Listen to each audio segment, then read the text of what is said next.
Okay. The Witch of Blackbird Pond by Elizabeth George Spear, Chapter 16. There will be no Thanksgiving this week, announced Matthew when he came home at noontime the next day. It seems we have no authority here in Connecticut to declare our own holidays. His Excellency, the new governor, will declare a Thanksgiving when it pleases him. Oh dear, exclaimed Judith in disappointment. We had planned such a lovely day, and Mercy has baked pies already. We can be thankful among ourselves that we have an abundance to eat and the good health to enjoy it. But there won't be any games, and the train band won't drill? There is no occasion to celebrate, he reminded her. Better for the young people to remember that idleness breeds mischief. A disgraceful thing happened last night. Never since we have lived in Wethersfield has there been such a disturbance on All Hallows Eve. I thought I heard some shouting, said Rachel. It reminded me of home. In England, the boys used to light bonfires and march through the streets. Such things are best not mentioned, her husband silenced her. All Saints' Day is a papist feast, but our own young people had no share in this, thank goodness. 'Twas a rowdy band of rivermen from a trading ship. Did they do any damage? Little enough, since we have a constable who is quick to his duty. The 3 ringleaders are cooling their heels now in its shed, and on lecture day they will sit for all to see in the town stocks. What did they do, Father? Inquired Judith coolly. Across the table, her eyes met Kit's deliberately. They came roistering into town just before midnight. I'm sorry to tell you, Catherine, that your friend William Ashby seems to have been the only one singled out for their insulting prank. Kit dared not ask the question, but her uncle went on. They illuminated his house, he told them gravely. You mean they burned it down? Gasped Rachel. No, they might as well have. They put lanterns in the window frames that are waiting for the new panes. Lanterns made out of pumpkin heads with candles inside and unholy faces cut in the sides to show the light. Jack-o'-lanterns, exclaimed Judith. Kit choked suddenly on a giggle that rose unexpectedly from nowhere. Instantly she was horrified at herself, and in mortified confusion kept her eyes on the wooden trencher before her. Her uncle shot a suspicious glare at the 2 girls. Whatever they are called, they are the devil's invention. 'Twas an outrageous piece of blasphemy. I trust they will be dealt with severely. Thursday lecture day, the day of public punishment, was 2 days away. Somehow, Kit knew, she would have to endure the waiting. Though actually, she knew already what she would see. It did no good to remind herself that there were dozens of trading ships on the river and that the Dolphin might well be out to sea by now. Kit had no doubt at all who one, at least, of the culprits in the stocks would be, and neither, by the smug set of her pretty lips, had Judith. By Thursday noon, Kit gave up trying to keep her mind on her work. No matter how she shrank from the ordeal before her, she knew she could not stay away. The one thing she could not face was the thought of taking that walk to the meeting house in the presence of Judith. An hour before meeting time, when all the family seemed occupied, she slipped out of the house and set out along High Street with a hard little lump of dread crowding her ribs. At first, she could barely glimpse the stocks. They were surrounded by the usual crowd of idlers and passers-by. There was no place for a girl alone. But she had to see. Clenching her fists tight, she moved closer. Yes, they were all 3 Dolphin men, and none of them showed the slightest sign of repentance. One of the 3 sat with his head down in sullen disgust. Nat and the red-headed seaman who had painted the Dolphin's figurehead that morning on the river were cheerfully exchanging insults with a cluster of young bound boys who had stopped to enjoy the spectacle. The 2 culprits holding their own in an unchastened manner that delighted the onlookers. In spite of their ready answers, the sport had been one-sided, as Kit could see by the daubs of mud that stained the rough boards of the stocks. Even as she watched, an apple core sailed through the air and bounced off Nat's forehead. A cheer went up at such marksmanship, but Nat's comment drew an even louder roar of approval. "Watch your tongue, you scoundrel!" shouted a farmer, catching sight of Kit's flustered face. "There's a lady present." Nat twisted his head the inch or so that the boards allowed him and stared at her without the slightest recognition.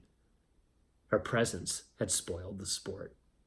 The servant boys drifted away, and presently the three prisoners sat for a moment neglected. Impelled by some urge, half pity and half annoyance, Kit came forward from the shelter of the trees. Nat watched her come without a flicker in his blue eyes. Now that she stood directly in front of him, she could see the bruise that the careless missile had left. Suddenly, she felt the tears rising. "Kit, for heaven's sake," Nat hissed in an exasperated whisper. "Get away from this place, quick." Deliberately, Kit stepped closer. She marked the way the tight boards were chafing the hard brown wrists. "This is horrible, Nat," she burst out. "I can't bear to see you in this hateful thing." "I'm quite comfortable, thank you," he assured her. "Don't waste your pity on me. 'Tis as roomy as many a ship's berth I've slept in." "Isn't there anything I can do? Are you hungry?" "You can stop trying to be a lady of mercy." "'Twas well worth it. I'd gladly sit here another 5 hours for a sight of Sir William's face that evening." He was impossible. With a flounce of petticoats, she turned away. It did not help to note that her foolish concern had been witnessed by a whole group of early lecture-goers. This would certainly give them something to wag their tongues over. Head held high, she forced herself to keep a ladylike pace. At the door of the meeting house, she stopped to read the posted notice. That for stealing pumpkins from a field, and for kindling a fire in a dwelling, they three shall be seated in the stocks from 1 hour before the lecture till 1 hour after. That they shall pay a fine of 40 shillings each, and that they be forbidden hereafter, on certainty of 30 lashes at the whipping post, to enter the boundaries of the township of Wethersfield. Kit's courage failed her altogether. She simply could not go into that meeting house. She could not bear to sit there and hear that sentence read aloud. She could not face the family or the whispering and staring that would turn her own family pew into a pillory. Gathering her skirts about her, she hurried across the green, skirted the square in a wide arc, and fled home to her uncle's house. It was the first time since she had come to Wethersfield in the spring that she had dared to miss a Thursday lecture. The family had already left for the meeting house, and Mercy, busy at her spinning, did not hear her return. Kit crept up the stairs, but the empty bedchamber was not the refuge she needed. She had to talk to someone. Mercy would listen with gentleness, of course, but how could she ever explain to Mercy about Nat? There was only one person who could understand. "It is a good chance to take Hannah the piece of cloth anyway," Kit reasoned. "At least this one afternoon I can be very sure of not meeting any seafaring friends there." She stole down the stairs again and took a winding path through the back meadows to Blackbird Pond. "Don't fret, child," Hannah said philosophically when Kit had poured out the story. "The stocks aren't so dreadful. I've been in them myself." "But Nat is banished from Wethersfield. He won't be able to leave the ship or to come to see you anymore." "Well, now, that is a shame," agreed Hannah, unperturbed. In spite of her woe, Kit had to smile. Why hadn't she remembered that ever since he was 8 years old, Nat had been finding his way to Blackbird Pond through devious meadow routes? Hannah knew that no threats could keep Nat from coming again. As always, here in this house, things seemed to look much less desperate. This William Ashby, Hannah said thoughtfully. I never heard Nat mention him. He had come to call the night that Nat walked home with me. Nat met him there. Does thee mean he had come to call on thee? Yes.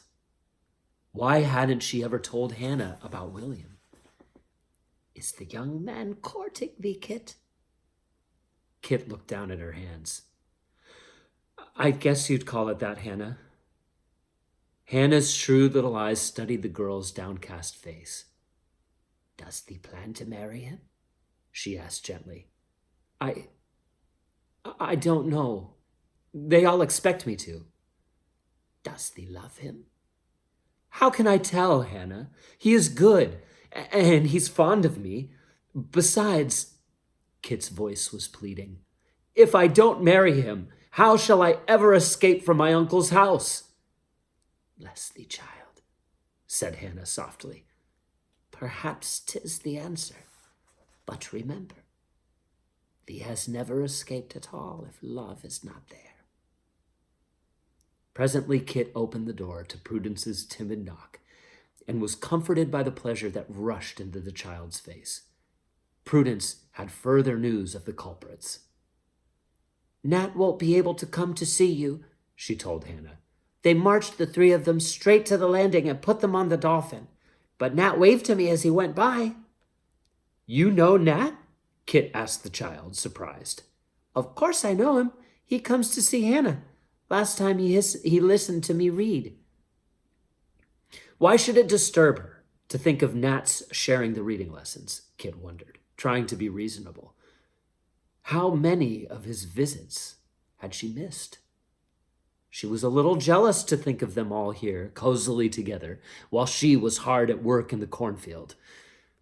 Annoyed at herself, she picked up the sail-wrapped bundle. He sent you a present, though, she told Hannah brightly. Hannah ruefully surveyed the length of gray woolen. Now isn't that kind of Nat, she exclaimed. So soft and tight-woven, much too fine for the likes of me. But thee knows the truth is these old eyes of mine can't even see to thread a needle. Then Prudence and I will make you a dress, promised Kit blithely. Can you sew, truly? Demanded Prudence, overwhelmed at still another accomplishment. Of course I can sew. I've never made a woolen dress, but I learned to embroider before I was your age. I'll borrow a pattern and scissors from Mercy, and you'll see. While the reading lesson began, Kit spread the cloth on the floor, turning it this way and that, as she had seen Mercy do, trying to plan how to use the length to the best advantage. The idea of cutting and sewing a dress by herself was novel and exciting. Will you really let me sew some stitches? Asked Prudence, watching her with shining eyes. Really and truly, promised Kit, smiling back at her. What fun it would be to make something warm and pretty for Prudence, she thought with longing. Did they never give the child anything decent to wear? Those skimpy sleeves did not even cover her elbows, and the scratchy, linsey-woolsey cloth kept her thin shoulders constantly twitching. She knew she could never give Prudence even the smallest gift. The lessons were risky enough. Looking at the child, Kit felt again a fleeting uneasiness. What misery would be the child's lot if these meetings were discovered?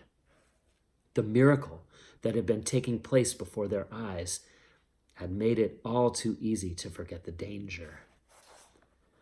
For Prudence was an entirely different child from the woebegone, shrinking creature who had stood in the roadway outside the school. The tight little bud that was the real Prudence had steadily opened its petals in the sunshine of Kit's friendship and Hannah's gentle affection. Her mind was quick and eager. She had memorized the hornbook in a few days' time and sped through the primer. After that, she had plunged headlong into the only other reading matter available, Hannah's tattered Bible.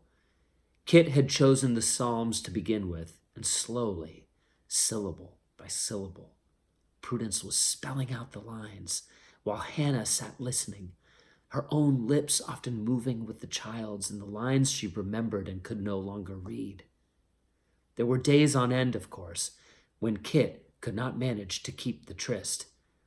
But Hannah and Prudence were fast friends now, and she knew that the reading went companionably on. There were more frequent days when Prudence could not escape her mother's sharp eye, and other days when her small face looked so pinched and exhausted that Kit wondered painfully if the child had been punished for tasks she had left unfinished. Always before she had been able to shake off her doubts, but today she had had too sharp a lesson in the retribution of this Puritan colony. For the first time, she felt a twinge of real fear. "Hannah," she said softly over Prudence's head, "I am afraid to go on like this. What would happen if they found us out? Nat is strong enough to take it, but Prudence..." "Yes," agreed Hannah quietly. "I know that soon thee would begin to consider that." "What should I do, Hannah?" "Has thee looked for an answer?" Prudence looked up. "You won't say I can't come, Kit?" she pleaded. "I don't care what they do to me. I can stand anything if only you'll let me come." "Of course you can come," said Kit, stooping to give the child a reassuring hug. "We'll find an answer somehow. Look now, I've brought you a present, too." From her pocket, she drew 3 precious objects that had required some ingenuity to gather: a partly used copybook from her trunk, a small bottle of ink, and a quill pen. "'Tis high time you learned to write," she said. "Oh, Kit, now? This very minute?" "This very minute. Watch me carefully." Opening to a clean page, she carefully wrote the child's name on the first line. Prudence. Now, see if you can copy that. The small hand trembled so that the first eager stroke sent a great blot of ink sprawling across the page. Prudence raised stricken eyes. "Oh, Kit, I've spoiled your lovely book." "'Tis no matter. You should see the great blots I used to make. Now, very carefully." Finally, it was completely written. "Prudence," in quite respectable letters, without a single blot. Prudence was awestruck at her own handiwork. Hannah came to peer closely and admire. "Let me do it again," pleaded the child. "This time I won't make the R so wiggly." She grasped the quill in tense, careful fingers, and her lips silently formed each letter as she traced the lines. Over her bent head, Kit and Hannah exchanged an affectionate smile. For a time, they both sat listening to the small sounds in the house, the scratching of the pen, the rustling and snapping of the fire, and the slow purr of the yellow cat. "How peaceful it is," thought Kit, lazily stretching her toes nearer to the blaze. "Why is it that even the fire in Hannah's hearth seems to have a special glow? Like the sunshine on the day that I sat on the new thatch with Nat, if only right now on that bench across the hearth. But what ridiculous daydream was this?" Kit shook herself upright. "'Tis too dark to work any more," she said. Prudence laid down the quill with a long sigh, and plopping down on the hearth, dragged the limp, drowsy cat into her arms. "I wish I could live here with you and Pussy," she said wistfully, laying her thin cheek against the soft golden fur. "I wish thee could too, child," said Hannah gently. "Remember Nat said it was like the psalm I was reading that day?" the child said dreamily. "Peace be within thy walls." "Well," Kit interrupted too briskly, "there won't be any peace anywhere if we don't get home in a hurry." She flung open the cottage door, and a bit of milkweed whisked in on a rush of November wind, spilling shreds of spidery white down. Prudence ran back to fling her arms about Hannah. Kit would remember. Many times the picture she carried with her along the darkened road. Was there some premonition, she would wonder, that made that moment so poignant? Some foreknowledge that this was the last afternoon the three would ever spend together in the small cottage? She would remember, too, that all the way home she tried without success to find the answer that Hannah had promised could always be found in her own heart. Rachel greeted her reproachfully. "You're very late, Kit. It was wrong of you to stay away from lecture. Your uncle was very displeased. And John Holbrook walked back with us to say goodbye to you and Mercy." "Goodbye? Where is John going?" Rachel looked across the room at Judith, who was setting the table near the fire. But Judith, her eyes red from weeping, said nothing. "What has happened, Aunt Rachel?" asked Kit, bewildered. "John has enlisted in the militia. There's a detachment going out from Hartford to aid some of the towns north of Hadley in Massachusetts against the Indian attacks, and John volunteered to go with them." "To fight?" Kit was too astonished to be tactful. "Why, John is the last person I'd think to be a soldier." "'Tis a doctor they needed, and John has learned a good deal of medicine this year." "But why now, right in the middle of his studies?" "I think it was his way of breaking with Dr. Bulkley," explained Rachel. "He has tried so hard, poor boy, to reconcile Gersham's ideas with his own bringing up. Now it seems the doctor is going to publish a treatise in favor of Governor Andros and the new government, and John just couldn't stomach it any longer. We all think it is to his credit." "I don't," spoke up Judith. "I think it is nothing but stubbornness." "That is not fair, Judith," Mercy spoke from the hearth. She looked a little more pale and tired than usual. "I think you should be proud of him." "Well, I'm not," answered Judith.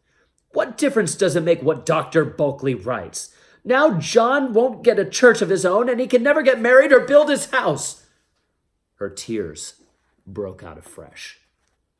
"He'll come back," Rachel reminded her. "The trip was only to be for a few weeks." "He'll be gone for Christmas. If he cared anything about me, he wouldn't have gone at all." "For shame, Judith," said her mother. "You had better dry those tears before your father comes in." Mercy spoke thoughtfully. "Try to understand, Judith," she said slowly. "Sometimes it isn't that a man doesn't care. Sometimes he has to prove something to himself. I don't think John wanted to go away. I think somehow he had to." Judith had shut her mind to any consolation. "I don't know what you're talking about," she snapped.